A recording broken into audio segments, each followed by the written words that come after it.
বাংলাদেশের গণতন্ত্রের শক্তিশালী গণতন্ত্রের ভিত্তি রচনা শুরু হয়েছে।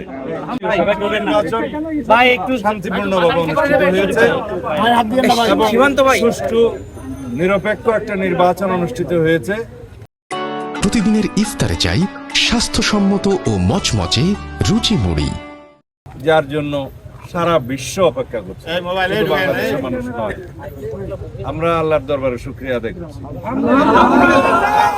এদেশের জনগণের প্রতি শুকরিয়া আদায় করছি, তাদেরকে অসংখ্য ধন্যবাদ প্রদান করছি।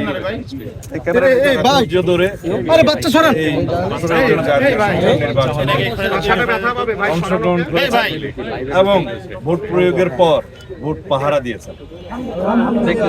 দুই একটি ছোট খাটো বিচ্ছিন্ন ঘটনা ছাড়া উল্লেখ করার মতো তেমন কোনো ঘটনা ছিল না। বলতে গেলে শতকরা শতভাগই শান্তিপূর্ণ নির্বাচন অনুষ্ঠিত হয়েছে। এই বিজয় আমাদের প্রত্যাশিত ছিল। আমরা বাংলাদেশের জনগণের যে স্রোত বিএনপির অভিমুখে দেখেছি, আমাদের নেতা জনাব তারেক রহমান যেখানেই গিয়েছেন তিনি স্বদেশ প্রত্যাবর্তনের পরে যেই অভ্যর্থনা পেয়েছেন, আমরা তখনই এদেশের মানুষের মন বুঝতে পেরেছি তারা অপেক্ষা করছে দীর্ঘ 17 বছর পরে গণতান্ত্রিকভাবে একটা নির্বাচনে অংশগ্রহণ করে ভোটাধিকার প্রয়োগ করে দেশের নতুন যাত্রা শুরু করার জন্য। বাংলাদেশের গণতন্ত্রের শক্তিশালী গণতন্ত্রের ভিত্তি রচনা শুরু হয়েছে। গণতান্ত্রিক যাত্রা অব্যাহত থাকবে ইনশাআল্লাহ।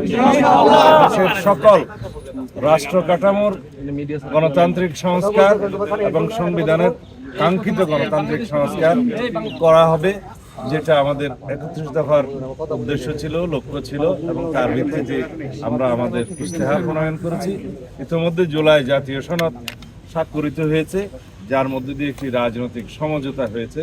এটা একটি রাজনৈতিক সমঝোতার দলিল, তা অক্ষরে অক্ষরে পালন করা হবে। আমরা আশা করছি বাংলাদেশের এই জাতীয় সংসদ স্বাধীনতার পরে সবচাইতে বেশি আইন প্রণয়নকারী জাতীয় সংসদ হবে এবং সংবিধান সংশোধন করবে জন আকাঙ্ক্ষার ভিত্তিতে। আমাদের শহীদদের আকাঙ্ক্ষা অনুযায়ী, প্রত্যাশা অনুযায়ী, তরুণ প্রজন্মের প্রত্যাশা অনুযায়ী এই দেশকে আমরা মেধা নির্ভর, প্রযুক্তি নির্ভর এবং জ্ঞান নির্ভর রাষ্ট্র বিনির্মাণের জন্য আমরা